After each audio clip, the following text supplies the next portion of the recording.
우리가 이제 야고보서를 이제 공부할 텐데, 우리가 앞 시간에 배웠던 이제 히브리서도 유대인들, 야고보서도 유대인들에게 쓰여진 책이죠. 야고보서도 마찬가지고 히브리서도 마찬가지인데요. 공동 서신이라고 되어 있습니다. 그러니까 신약 성경에서 정경화 과정에서 야고보, 베드로, 전서, 요한 1, 2, 3서, 유다서는 한데 묶여가지고 뭐라고 표현하냐면요, 공동 서신. 그러니까 그러니까 보편적인 교회에게 쓰여졌다라는 의미가 있어요. 그렇다라는 것이고요. 우리가 이제 공부할 때 이제 서신서를 계속 공부하셨잖아요. 근데 바울 서신도 공부하셨고 이제 공동 서신도 공부할 때 보는 거죠. 근데 바울 서신에서 나타나 있는 어떤 그 논제들이 있어요. 근데 이 논제가 야고보서하고 상충된다라고 이제 이야기하는 것이죠. 마틴 루터는 야고보서를 지푸라기 서신이라고 표현했었잖아요. 근데 왜 이렇게 상충되고 있을까에 대한 이야기를 생각해 보면 좋을 것 같아요. 그러니까 이 갈라디아에서 나와 있는 것은 의인은 믿음으로 말미암아 산다라고 했을 때 믿음 자체를 강조하고 있죠. 그러나 야고보서에서는 행함이 없는 믿음은 그 자체가 죽은 것이다. 그러니까 행함 있는 믿음에 대한 이야기를 하고 있습니다. 믿음에 대한 얘기를 하고 있지만 오직 갈라디아서는 오직 믿음으로 말미암아 산다. 야고보서는 행함이 없는 믿음은 그 자체가 죽은 것이다 라는 것이죠. 그럼 이것을 어떻게 이야기해야 될까요? 원독자가 다르고 상황이 달라요. 그래서 질문 자체가 다른 것입니다. 이런 거예요. 바울이 이야기하는 것은 이런 것입니다. 사람이 어떻게 하나님 앞에서 의롭게 되는가에 대한 답을 하고 있는 것이죠. 왜냐하면 갈라디아서의 내용 자체가요, 그 문제가 뭐냐면요, 하나님 예수 그리스도로 온전한가? 라고 했을 때 그렇지 않다라고 하는 사람도 있었어요. 그 사람들은 무엇을 해야 되냐면 율법을 지켜야 되고 할례를 반드시 행해야만이 구원이 있다라고 하는 사람들이었거든요. 그런 그들에게 바울은 이렇게 얘기하는 것입니다. 아니다. 오직 의인은 믿음으로 말미암아 산다. 그러니까 사람이 어떻게 하나님 앞에 의롭게 되는가라는 부분 자체가 갈라디아 자체의 원독자에 겹쳐 있고 그들이 가지고 있는 문제는 뭐냐면은 당연히 할례를 받아야만이 구원이 있다라고 얘기하는 것이죠. 그러니까 믿음 하나, 예수 그리스도 하나만으로 충분하지 않다라고 얘기하는 사람들에게 바울은 아니다라고 얘기하는 것이에요. 오직 예수 그리스도, 오직 의인은 믿음으로 말미암아 산다라는 것이죠. 그럼 야고보서에 나타나 있는 것은요, 사실은 야고보 우리가 이제 배우겠지만 그 독자들의 문제가 뭐냐면요, 믿음이 있다 하는 자들의 문제가 나타났습니다. 자기들이 의인이라고 하는 자들의 문제인 거예요. 근데 그 의인이라고 하는 자들의 문제가 뭐냐면은 그들의 삶 자체가 완전히 무너져 버린 것이죠. 그래서 야고보서 이렇게 물어보는 것이죠. 의롭게 된 사람이 어떻게 살아야 되는가에 대한 답이 사실은 야고보서에 있어요. 유대인들은 의롭다고 자칭하는 사람들이었고 말씀을 받은 자들이라고 했고 그 말씀대로 살아가는 자들이라고 했었어요. 근데 그 사람들이 지금 현재 어떻게 행태를 취하고 있냐, 고난이 오고 박해가 오니까 실제로 그들의 삶 가운데 그 삶 자체가 완전하게 무너져 버린 그들에게 야고보서는 그렇게 얘기하는 것이죠. 야, 믿음이 있는 자들, 의인이라고 하는 자들, 그러면 너희의 삶 자체에서 어떻게 드러나야 되는가? 그것은 바로 행함이 드러나야 되는 그 믿음이다. 의롭게 된 사람이라면 반드시 드러나야 한다. 그게 뭐냐? 바로 행함이다 라고 하는 것이죠. 그러니까 논제가 다른 거예요. 온독자가 다른 것입니다. 그들의 문제가 다른 거예요. 실제적인 그 문제, 본질에 대한 문제를 흔들고 있던 갈라디아서는 사람이 어떻게 하나님 앞에서 의인이 될 수 있는가에 대한 답을 사실 하고 있는 것이고, 의인의 삶을 살고 있는 그 유대인들이 그리스도를 믿고 있는 사람들의 삶 자체가 완전하게 무너져 버린 것이죠. 그러면 의롭게 된 사람이 어떻게 살아야 되는가에 대한 답을 하고 있는 책이 바로 야고보서라는 것입니다. 그래서요, 다른 말 하는 것이 아닙니다. 여러분 데살로니가 전서를 여러분 공부하셨을 거예요. 그때 믿음의 역사라는 것이 있습니다. 그게 헬라어로 번역하니까요, 에고르라는 단어예요.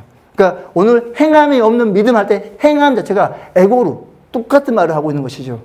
그러니까 바울도 동일하게 너희가 행함에 있는 그 믿음의 역사를 얘기할 때 행함에 있는 믿음에 대한 얘기를 하고 있었다는 것입니다. 바울 또한 데살로니가전서에게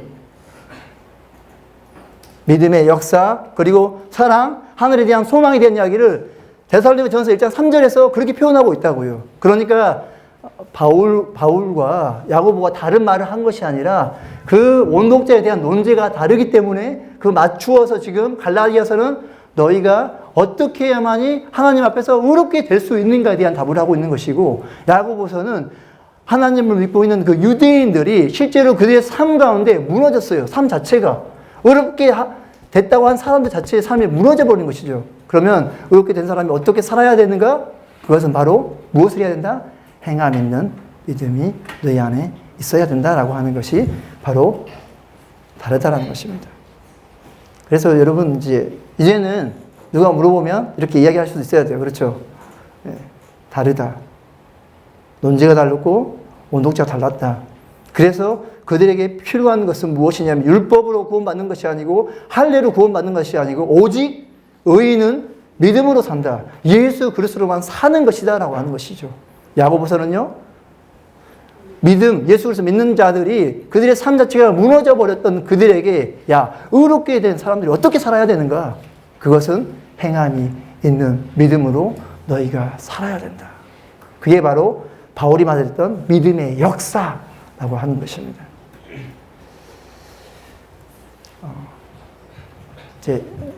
늘 한 책 한 책 하면요, 제가 이제 유대인의 역사에 대한 이야기를 조금 하고 그리고 나서 이제 야고보서 들어가는데, 우리가 히브리서 하면서 역사에 대한 것을 배웠죠. 하나님이 이스라엘 백성을 불렀다. 왜 불렀나요?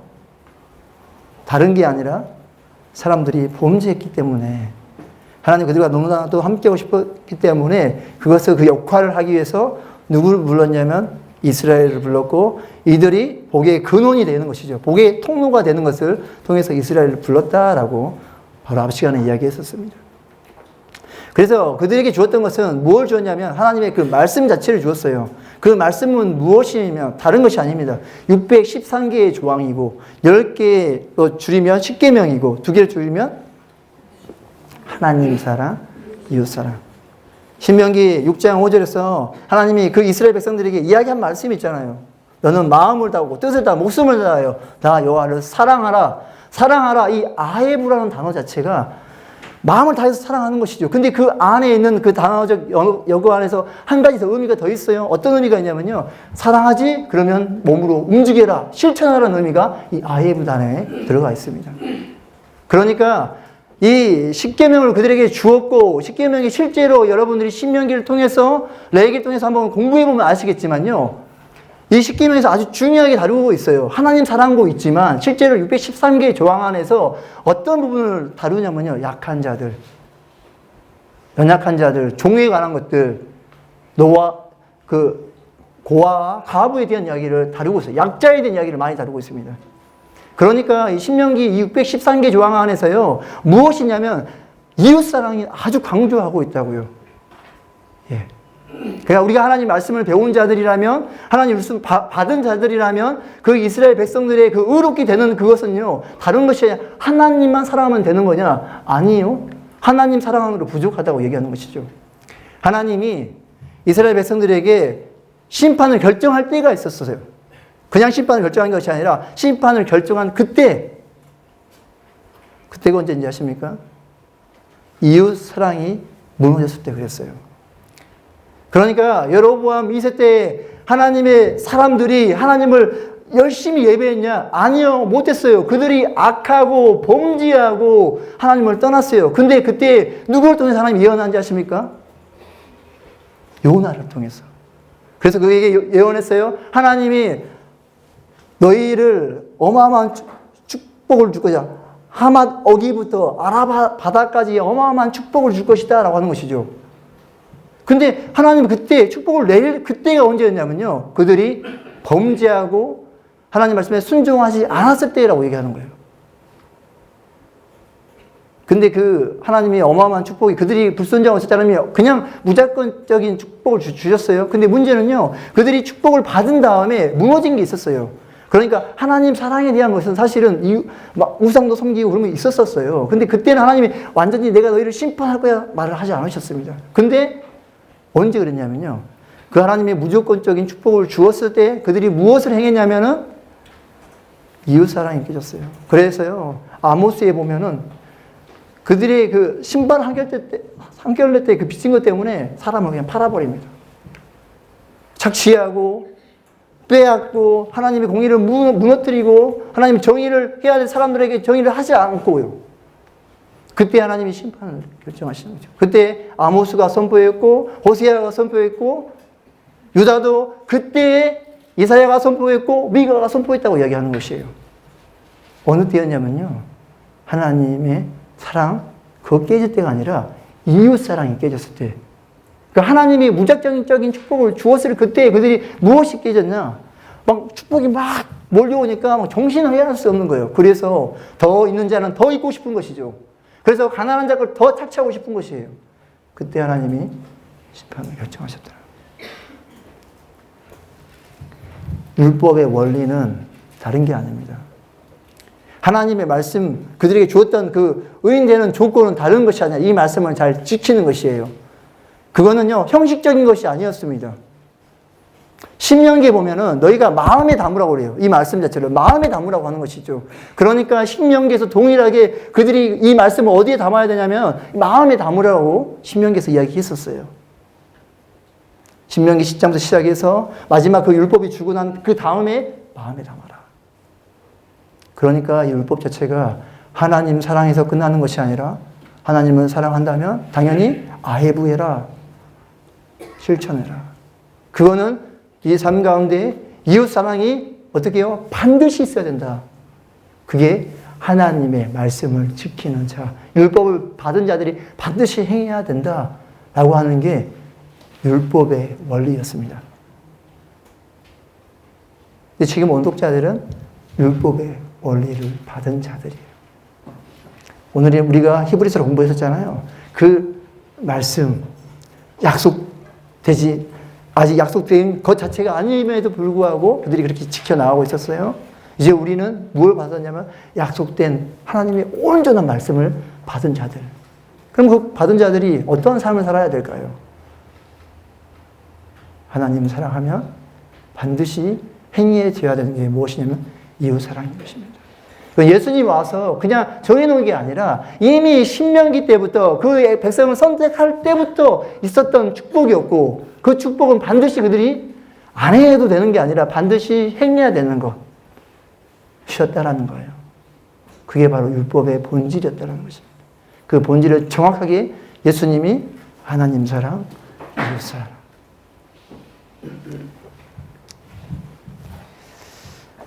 이것만 이제 여러분들이 정확하게 이제 이해하시고, 그리고 나서 이제 야고보서로 들어가야 됩니다. 어렵고 된 사람들이 어떻게 살아야 되는가? 그 사람들 어떻게 살아가고 있는 건지가 이제 야고보서에서 자세하게 나오고 있습니다. 이제 저자가 누군가? 그래서 제가 히브리서 하면서 구약에 대해서 제가 설명을 좀 했기 때문에 굳이 야고보서에는 넣지 않았어요. 네. 간단하게 들어왔습니다. 저자. 자신의 이름을 이제 직접 소개하고 있죠. 이 사람의 특징을 보니까요. 12지파의 문안을 하는 사람이고 선생이라. 그러니까 권위가 있고 가르치는 사람이라는 것이죠. 그러면 성경에서는 그 4명의 그 똑같은 이름을 가진 사람이 있습니다. 여러분 잘 알다시피 예수님의 수제자, 그러니까 세베대의 아들 야고보가 있잖아요. 요한의 형제이기도 했고, 그러니까 베드로, 요한, 야고보 할 때, 수제자 할 때 그 야고보가 세베대의 아들 야고보입니다. 또 한 명은요, 알페오의 아들 야고보도 12제자였는데 보통 작은 야고보로 했고, 성경에서는요, 복음서에 몇 번 등장하지 않습니다. 그리고 이제 예수님의 제자 다저 아버지라고 야고보가 누가복음 6장 16절에 한번 나와요. 그 사람이 나오고, 또 마지막으로는 예수님의 그 형제 야고보, 예수님의 동생이죠. 야고보가 있는 것입니다. 이 중에 이제 한 명인데요. 실제적으로 우리가 언제 쓰여진가 보면 알겠지만, 고난이 있고 또 박해가 있었고 그때의 시점 자체에 실제적으로 누가 죽음을 바로 당하냐면요. 바로 야고보가 사도행전 12장 2절에서 야고보가 칼로 죽임을 당했다라고 되어 있어요. 그러니까 AD 44년이잖아요. 그때. 그러니까 이제 박해가 시작됐을 때 죽었던 사람이 바로 야고보인 것입니다. 앞에서 스데반도 죽었지만 야고보도 죽임을 당했어요. 그러니까 저자로서에 들어갈 수가 없는 것이죠. 그러면 이제 남은 사람이 권위가 있고 선생이라 할 수 있는 사람이라고 했을 때 작은 야고보와 또 다제의 아버지 야고보는 사실 그런 권위가 성경에서 볼 수가 없었어요. 그러면 그런 권위가 있고 선생이라 부를 수 있는 사람이 누구냐면요. 여러분 사도행전을 여러분들이 공부하시면 공부했죠? 네. 보면 알겠지만 그렇게 능력 있게 나왔던 그 권위가 있었던 사람이 바로 예수님의 형제 야고보. 그게 이제 AD 49년에 그들이 이제 사도행전 15장에 보면 예루살렘 공회의를 하잖아요. 근데 공회의를 할 때 그러니까 믿음의 사람들이 모여서 뭔가를 결정하는 결정권. 근데 그 결정권을 결정하는 사람이 누구냐면 예수님의 형제 야고보. 그러니까 12지파에 문안할 수 있는 사람, 선생이라 부를 수 있는 사람, 저자가 누굴까요? 네, 야고보. 예수님 형제 야고보라는 것들을 이제 볼 수 있습니다.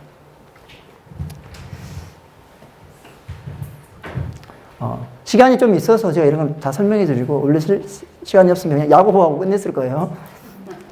언제 쓰여졌는가? 야고보는 AD 30년 부활하신 주님을 만났고 믿음을 가졌다라고 했어요. 그러니까 그전에는 예수님을 이렇게 믿지 않았잖아요. 복음서에 보면은. 예, 복음서 요한복음 7장 25절 보면 예수님의 공생애 동안 예수님을 형제들이 믿지 않았다라고 하는 것이군요. 그리고 AD 60인 전승에 의하면 대제사장에 의한 소동에 의해서 돌에 맞아 죽었다라고 있습니다. 그러니까 이제 AD 30년부터 AD 62년까지 어떤 사이에 기록되었겠죠.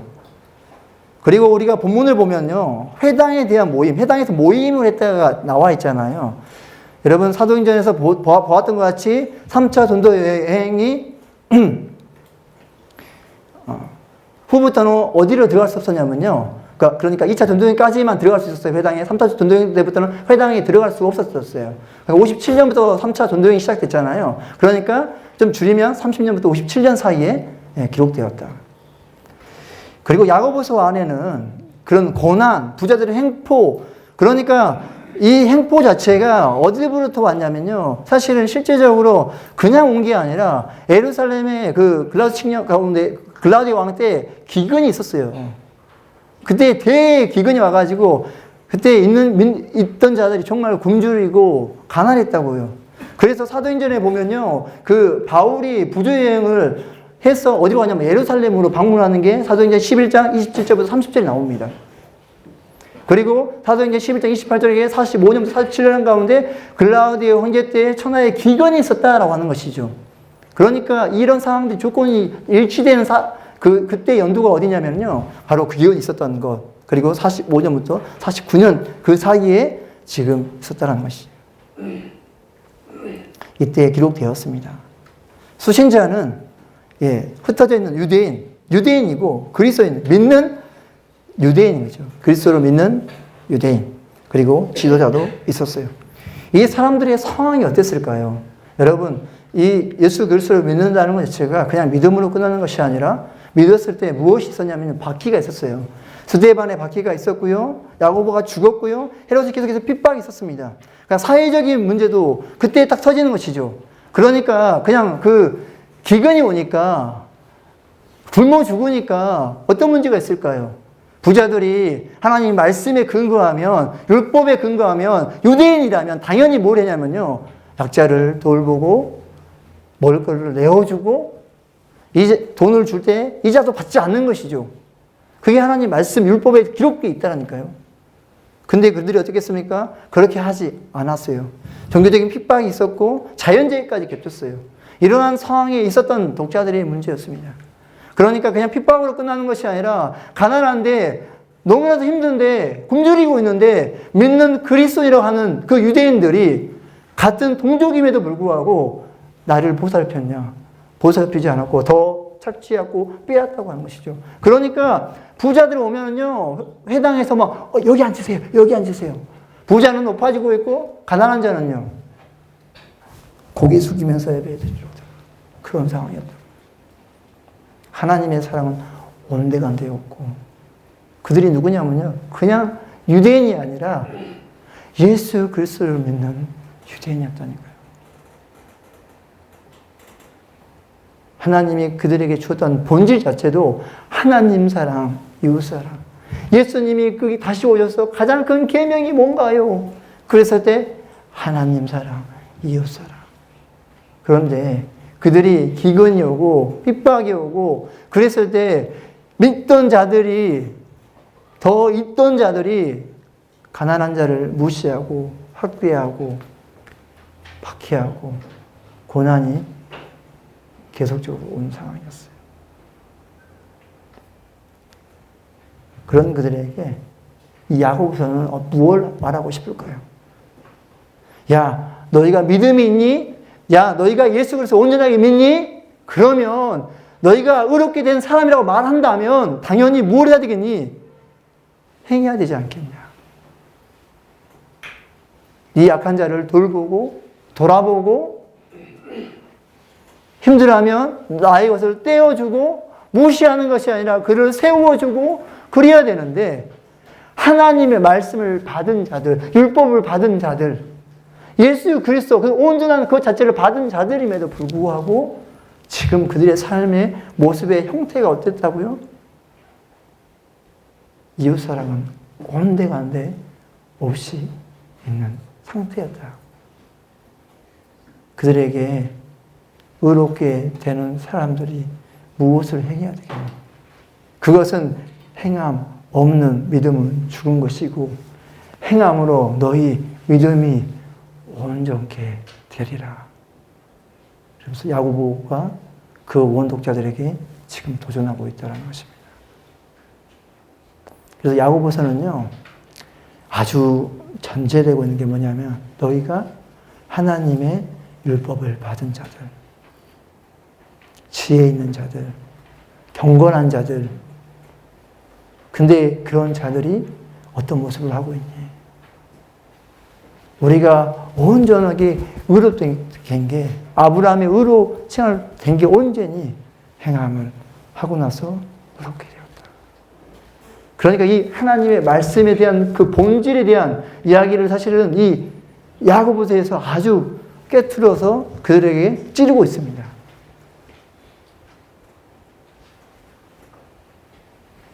그래서 이 야고보서 자체는요, 그들에게 믿음의 시련이 있고 인내가 있어요. 그러니까 시련이 있을 때 어떻게 할래? 인내해라, 인내해라, 인내해라고 얘기하는 것입니다. 왜냐하면 하나님의 주신 생명의 면류관이 너희에게 있기 때문이라고 그들에게 이야기하는 것입니다. 야, 너희가 시험이 있으면 인내해라. 4장 14절 5장 20절 동일하게 있는 것입니다. 왜요? 하나님이 오시니까 너희가 그 생명을 받을 수 있습니까? 라고 이야기하는 것이에요. 그러니까 이 야고보서는요, 독자가 핍박받고 가난한 사람도 있고 독자 중이에요. 또 한 독자는요, 억압하는 사람도 있었죠. 돈 있는 사람들. 그러니까 고와 갑을 돌보지 않는 유대인 그리스도인들에게 어떤 자들에게는 위로하지만 어떤 자들에게는요, 강력하게 선생처럼 이야기하는 것이에요. 너희가 믿음의 사람들이라고 하면서 말씀을 받은 자들이라고 하면서 너희가 어떻게 해야 되겠니? 1장 19절부터 2장 13절까지 하나님 말씀을 받은 자들이 참된 경건을 가진다고 하는 자들이 차별하고 있다. 이로부터 난 지혜를 가졌다고 하는 사람들, 그러니까 하나님 말씀을 받았다고 하는 사람들 자체가 뭐하고 있는지 아니? 정욕을 부리고 있고 말, 대한 것들을 너희가 막 하고 있다. 그래서 너희가 그렇게 하면 안 된다는 것이죠. 너희가 온전한 하나님 말씀을 받는 자라면 그 온전한 믿음이 너희에게서 나와야 된다. 그게 바로 하나님의 말씀을 받은 자들이 해야 될 역할인 것입니다. 그것이 무엇일까요? 하나님이 말씀하셨으면 그 말씀대로 행하는 것. 그게 하나님을 사랑하는 자들이라면 뭘 하라고요? 이웃을 사랑해야 한다. 그러니까 연약한 자들에게는 야, 힘내라. 부자들은 낮아지고 가난한 자들은 하나님이 높일 것이다. 너희는 생명의 멸류관을 받을 것이다. 그러니까 제발 인내하고 누굴 찾으러 가냐면 예수 그리스도의 그 온전한 소망 대신 다시 오실 그 분을 기대하면서 참고 인내해라. 그리고 거기서 멈추지 말고 기도해라. 라고 그들에게 이야기합니다. 그러나 차별하고 하나님의 말씀을 받은 자로 하는 그들이 온전히 서지 못하는 것들에 대해서는 강력하게 얘기하는 것이죠. 야, 너희 하나님의 말씀 받은 자들이니? 그러면 차별하지 말고 정욕 부리지 말고 너의 혀를 온전하게 하나님 열매 맺는 데 써야 되지 않겠냐 라고 이야기하는 책. 그래서 너희의 그 믿음 자체의 온전한 믿음은 행함이 있는 믿음을 너희가 살아야 된다라고 얘기하는 게 바로 야고보서입니다. 그래서 야고보서 안에서는요 이런 주제들이 엮여 있어요. 1장 2절부터 4절 시련과 믿음의 시련과 또 1장 12절 16절이 시험에 대한 참는 자 그리고 5장 7절부터 11절 자체가 믿음의 시련이 있을 때 제 이름을 기대하며 인내하는 것 그리고 그런 상황이 왔을 때 고난이 왔을 때 병든 자가 있을 때 무엇을 해야 되겠는가? 기도해야 되는 부분을 이야기하고 있습니다. 그러니까 그런 시련이 왔을 때 인내하고 참고 그리고 그 그리스도를 기대함으로써 너희가 받는 것이 무엇이냐? 생명의 멸류관이기 때문에 그 사람 자체는 포기하지 말고 계속해서 그 싸움을 싸우라라고 사실은 이야기하고 있어요. 그리고 이제 기도에 대한 부분을 이야기하고 있고요. 그때 이제 믿음으로 정욕적인 기도 말고 그리고 믿음으로 나아간 온전한 기도. 그러니까 믿음으로 구하는 자들 반드시 응답되고 정욕으로 기도하는 자들은 응답받지 못한다. 실제적인 이제 그 부분을 그들에게 이야기하고 있습니다. 또 이제 부자와 가난한 자. 가난한 자는 높임을 받고 부자는 낮춤을 받는다. 그리고 이제 그 실제적인 그들의 문제, 가난한 자를 차별하고 그리고 필요로 채우지 않고 말로 채우는 그 부자, 교만한 장사치에 대한 이야기가 동일하게 뒤에 나오는 것이죠. 부자는 낮아지고 가난한 자는 높아진다.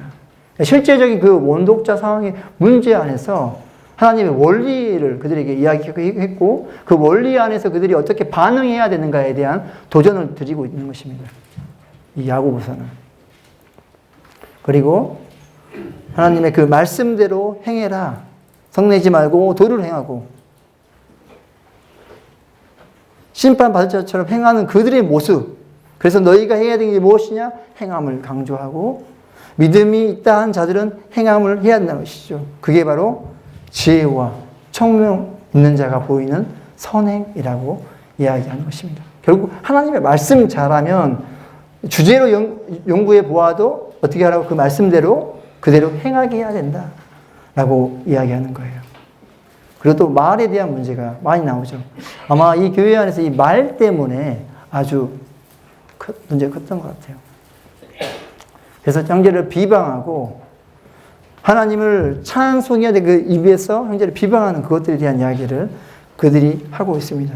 결국 그들의 문제를 가지고 5장 16절에서 이야기하는 게 뭐냐면요. 그런 것들에 대해서 때 서로 그것을 서로 고하고 용서하고 사랑하고 어떻게 해요? 하나님의 그 말씀 그 자체로 너희가 행해야 된다. 실제적인 문제까지도 하나하나 집어서 이야기하고 있어요. 사실은 이 야고보서는요, 사실은 구절을 잡기 어렵다고도 표현합니다. 왜냐하면 어떤 주제들이 막 섞여 있는 것 같아요. 그러나 그 주제가 섞여 있는 중에서 중요한 원리와 원천이 있어요. 그게 뭐냐면은 하나님의 말씀입니다. 그 하나님의 말씀의 기준에 맞춰서 지금 이야기하고 있는 것이에요. 그러니까 하나님의 말씀을 받은 자라면 반드시 어떻게 된다? 하나님 사랑, 이웃 사랑을 해야 된다고 얘기하는 것이에요. 그러니까 하나님 사랑하고 이웃 사랑하는 것인데 실제적으로 원독자 안에서는 핍박받고 고난받고 힘든 자들 있잖아요. 그런 자들에게 인내해라. 왜냐하면 너에게 생명의 멸류관이 있으니까. 그러면 핍박하는 사람들한테는요. 야, 하나님의 말씀을 받은 자, 경건한 비밀을 가지고 있는 자, 위로부터 난 지혜를 가지고 있는 자들이 어떻게 행해야 되는지에 대한 것을 정확하게 찌르고 판단하지 않게 온전하게 그것의 도를 행해야 될 것에 대한 도전을 하고 있는 것이죠. 그 도를 행하는 그 도가 뭡니까? 하나님을 사랑하면 그 사랑을 이웃에게 행함으로 보여주는 것이죠. 도전을 하고 있다라는 것입니다. 야고보서가 어떻게 보면 좀 이해하기 어려운 것 같지만요. 그러니까 하나의 주제로 정확하게 묶여 있고 그 주제는 유대인들이 주었던 그 하나님의 말씀의 본질 자체, 율법 자체의 본질 자체도 동일하게 하나님 사랑, 이웃 사랑이라는 그 개념이 들어가 있어요. 그 안에서의 이제 이루어지는 운동자들에게 위로, 어떤 자들에게는 위로, 어떤 자들에게는 선생처럼 정확하게 그것을 지적하고 그것을 완전하게 돌이켜야 되는 것에 대한 을 하고 있다는 것입니다. 1장 1절부터 18절 자체에 대한 이야기가 이제 믿음의 시련, 인내에 대한 이야기를 하고 있습니다. 1장 1절 자체가 이제 인사로 하는 거죠. 나 야고보. 그리고 시험에 대한 태도에 대한 이야기를 이제 1장 2절부터 12절에서 이야기하고요. 그리고 1장 13절부터 18절까지가 신실하신 그 하나님에 대한 이야기를 하고 있습니다. 1장 1절의 그 인사 자체가요, 이렇게 되어 있어요. 하나님과 주 예수 그리스도의 종 야고보. 그러니까 예수님의 형제 야고보 이렇게 해도 괜찮잖아요. 얼마나 있어 보여요. 근데 형제 야고보를 한 것이 아니라 하나님과 주 예수 그리스도의 종 야고보를 하고 있습니다. 왜 그랬을까요? 지금 현재 이 사람들의 문제는 뭐냐면은 높아지려고 하고 이 낮은 자에 대한 부분을 무시해버리고 억압하여 있던 그 사람들에게 야, 나 소개할 때 나는 하나님과 주 예수 그리스도의 형제 야고보라고 표현하지 않고 종 야고보, 낮아진 자의 모습으로 섬기는 것. 그러니까 부자는 어떻게 되냐면 낮아져서 섬겨야만이 높아지는 것이죠. 부자는. 그러니까 실제적인 원독자에게 이미 1장 1절부터 너희가 지금 어떠한 태도를 취해야 되는지 이미 설명을 하고 있습니다. 그게 하나님이 주신 그 말씀의 원리고 그 말씀대로 행해야 되는 자들의 모습인 것입니다. 그러면서 이렇게 나와 있죠. 시험에 대한 태도 자체가 시험을 기쁘게 여기라, 시험을 참으라 라고 합니다.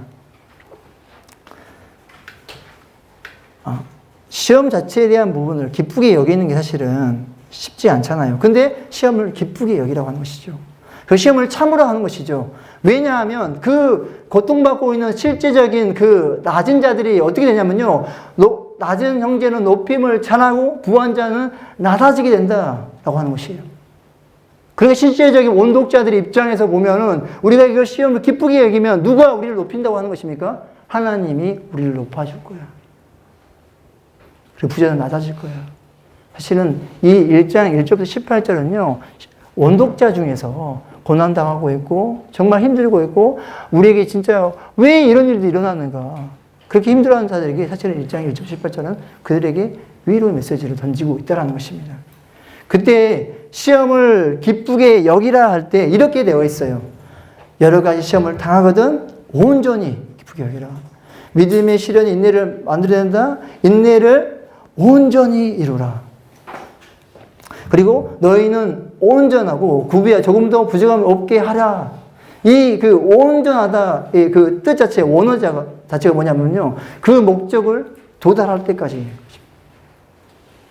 그러니까 그들이 고난당하고 시험당하고 힘들잖아요. 근데 그때 너희가 기쁘게 여기라는 것이죠. 언제까지요? 그것에 도달할 때까지. 그럼 그 도달하는 그것 자체가 뭔지 아십니까? 1장 12절을 이야기하고 있어요. 너희가 그러니까 온전히 그러니까 그것을 도달할 때까지 기쁘게 여겨라 하는 그 도달하는 그 최종 목적지가 어디냐면요. 바로 1장 12절에 이렇게 하는 것이죠. 시험을 참으라. 시험을 찾는 자는 복이 있나니 시험을 견뎌낸 자 주께서 약수가 무엇 준다고요? 생명의 면류관을 얻는다. 그래서 인내하고 참으라 라고 이야기한다는 것입니다. 그러면서 1장 5절부터 8절에 대한 이야기가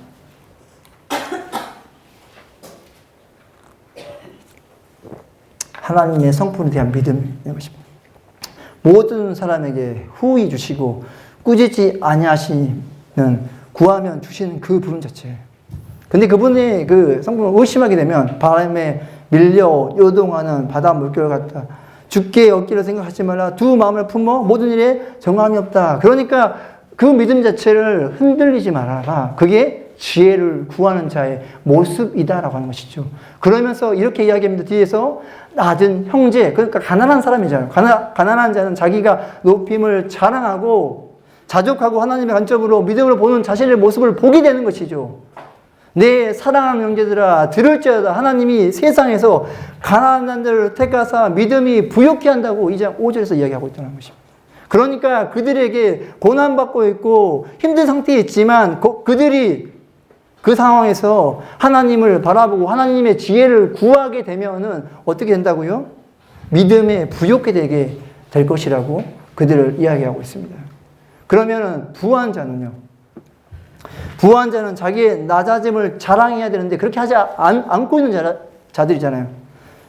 너희가 그 높아진 자리에서 낮아지면 낮은 곳에서 누구를 만날 수 있냐면 주님을 만날 수 있는 것이죠. 이는 그가 풀의 꽃과 같이 지나가고 부한 자도 그 행하는 일에 이와 같이 쇠잔하리라. 결국 그 지혜 자체가 뭔가요? 그 지혜 자체는 누구를 붙들려고 하는 것인가요? 예, 하나님이 우리 주신 그 본질 예수 그리스도에 대한 이야기를 사실 하고 있는 것입니다. 그게 하나님 말씀에 대한 이야기를 하고 있는 것이죠. 그 하나님의 말씀을 받는 그 자들에게 지혜 있는 자가 무엇이냐? 낮은 자는 하나님이 너에게 후히 주시는 그분의 성품을 의지하고 나아가고 높아져 있는 자들은 낮아져서 그분을 만나야 된다. 너희가 가지고 있는 그 모든 것이 그냥 밭에 그냥 있었던 그 풀과 같은 그냥 작은 것과 같다. 지혜를 너희가 구해야 된다. 가난하고 억압받고 고난 있는 자들에게는 위로하고 억압하고 있는 자들에게는 그들에게 진리를 선포하고 너희의 삶이 어떻게 변해야 될 것을 도전하고 있습니다.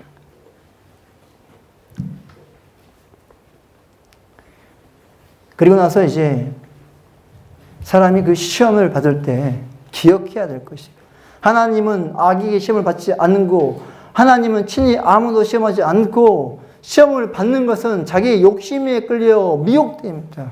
욕심이 잉태하여 죄를 낳고 죄가 장성하여 사망을 낳는다. 그러니까 그들의 문제는 다른 것이 문제가 아니라 하나님이 그렇게 한 것도 아니고 너희 안에 있는 그 욕심 때문에 너희가 죄를 낳고 죄가 장성하여 사망을 낳게 되었다. 그러니까 지금 그들에게 도전하는 게 뭡니까? 너희가 갖고 있는 그 시험 자체에 대한 본질이 어디서부터 왔는가? 너희부터 왔고 너희의 문제를 어떻게 해요? 부한 자는 낮아져서 주님을 만나야 된다고 얘기하는 것이고 낮은 자들은 주님이 너희에게 주실 것이 무엇인지 너희가 분명히 알아야 된다. 그것은 생명의 면류관이고 하나님이 흔들어서 넘치도록 주는 그 원리를 알아야 된다. 그래서 가난한 자들, 연약한 자들, 고통받고 있는 자들에게는 인내해라. 언제까지요? 그것이 도달할 때까지. 그게 참 지혜라고 이야기하고 있다는 것입니다. 그래서 주제가 막 섞여 있는 것 같지만요. 섞여 있지 않고 분명한 원리를 이야기하는데 이 원독자 안에서 어떤 사람은 억압하고 어떤 사람은 고난당하고 있기 때문에 그 상황에 맞추어서 지금 동시에 그들에게 이야기하고 싶은 거예요. 진짜 이 원리가 뭐냐. 그 원리를 너희가 알았다면 그 원리대로 너희가 행해야 되는 것을 이야기합니다. 그래서 17절에 온갖 좋은 은사와 온전한 선물이 다 위로부터 빛들의 아버지께로부터 내려오나니 그는 변함도 없으시고 회전하는 그림자도 없으시니라. 변하지 않는 온전하신 하나님의 그 본질. 그러면서 18절 이렇게 이야기합니다.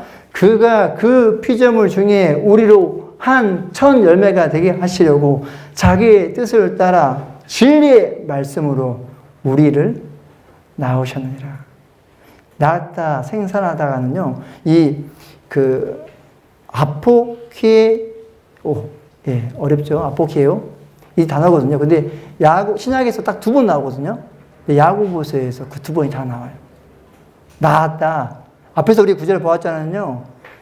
저희가 장성한 즉 사망이 낳았다. 그 단어가 동일하게 여기서 다시 한번 이야기하는 것입니다.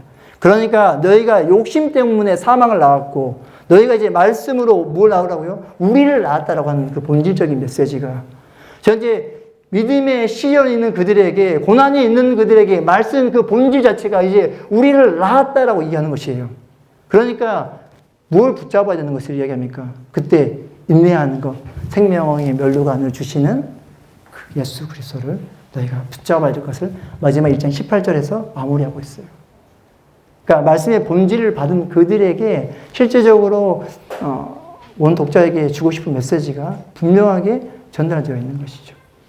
너희가 왜 믿음의 시련을 인내해야 되는지, 그리고 온 독자 안에서 가난한 자와 부한 자가 어떻게 반응을 해야 되는지, 부한 자는 낮아져서 주님을 만나야 되고, 가난한 자는 억압되어 있지 말고 높아져서 온전한 그 생명의 멸관을 참음으로 받아야 된다라고 이야기하고 있는 게 1장 18절입니다.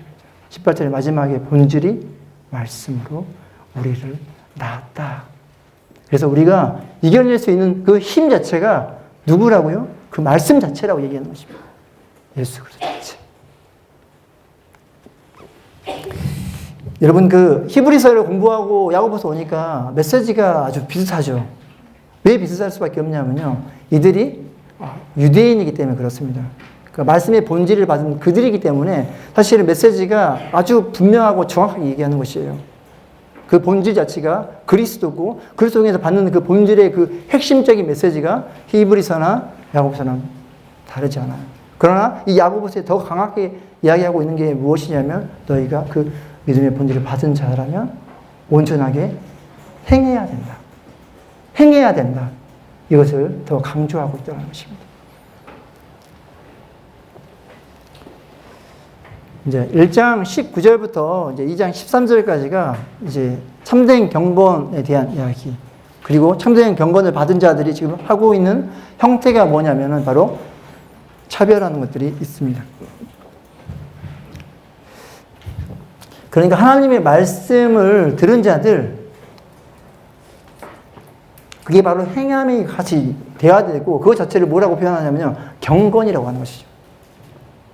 그러니까 이스라엘 백성들은 이미 그 앞서 선조들부터 경건한 자들이고 하나님의 말씀을 받은 의롭게 된 자들이었잖아요. 그런 그렇게 의롭게 된 하나님의 말씀 본질을 받은 그 자들의 현재 형태가 지금 어떻게 되고 있냐면은 차별하고 있는 것이죠. 이웃사랑이 무너지고 있다. 그러니까 하나님의 본질을 너희가 가지고 있는 그 너희가 지금 행하고 있는 행태가 뭐냐? 바로 이웃사랑이 무너진 그 형태를 그들에게 이야기하고 있다는 것입니다. 내 사랑하는 형제들아 너희가 알지니 사람마다 듣기는 속히 하고 말하기는 더디하며 성내기는 더디하라. 사람이 성내는 것이 하나님의 의를 이루지 못함이라 라고 하고 있어요. 그리고 나서 21절에 이렇게 되어 있습니다. 그러므로 모든 더러운 것과 넘치는 악을 내버리고 너희 영혼을 능히 구원할 바 마음에 심어진 말씀을 어떻게 받으라고요? 온유함으로 받아라. 하나님의 의 자체는 더러운 것을 드러내는 것이에요. 악을 드러내는 것이 아니에요. 악을 내버리고 너희 영혼을 능히 구원할 바 마음에 심어질 그 말씀, 1장 18절에 말한 그 말씀이 우리에게 나왔던 그 말씀, 그러니까 예수 그리스도를 통해서 우리가 온전하게 받은 그 말씀, 그 말씀의 본질은 하나님을 사랑하지, 그러면 이웃을 사랑하는 것이라고 이야기하고 있다는 것입니다. 악한 것을 드러내는 것이 아니라 선한 것을 드러내야 될 너희 그것을 말씀을 온유함으로 받으라. 그러면서 말씀을 행하는 자와 행하지 않는 자. 말씀을 행하는 자는 이렇게 표현하고 있습니다. 자유롭게 하는 온전한 율법을 들여다보고 있는 자고, 듣고 잊어버리지 않는 자고, 실천하는 자고, 행하는 일에 복을 받는 자라고 얘기하는 것이죠. 그러나 말씀을 듣고 행하지 않는 자는 듣기만 하여 자신을 속이는 자, 거울로 자기의 생긴 얼굴을 보는 사람과 같다. 자신의 얼굴을 보고요. 어떻게 했는지를 잊어버리는 자들. 그러니까 그 말씀 자체를 어떻게 하는 자요? 행하는 자. 그 행하는 자가 온전한 말씀을 지켜가는 자들이라고 얘기하는 것입니다. 그게 참된 경건이고 하나님의 말씀이라고 얘기하는 것이죠. 그 참된 경건을 가진 자들은 고아와 과부를 환난 중에 돌보고 자기를 지키고 세상에 물들지 않게 한다. 그러니까 하나님이 그들에게 주었던 율법 자체가 고아를 돌보고 과부를 환난 중에서 어떻게 하라고요? 돌보라고 하는 그 자체. 그게 경건한 자들이라는 것이죠. 하나님의 말씀을 받은 자들이라고. 헛된 경건은 무엇입니까? 스스로 경건하다 생각하는 자들. 자기의 혀를 제갈 먹이지 않고 자기의 마음을 속이는 자들. 그러니까 하나님의 말씀대로 살아가는 그 경건한 자들이라고 하는 그 자들의 모습의 형태가 누가 진짜 하나님의 말씀을 받은 온전한 하나님의 경건한 자들이냐라고 했을 때 그 말씀을 그대로 행하며 나아가는 자들. 그게 바로 참된 경건을 받은 자들이다. 그 자가 바로 하나님의 말씀을 받은 자들이라고 그들에게 도전하고 있다는 것입니다.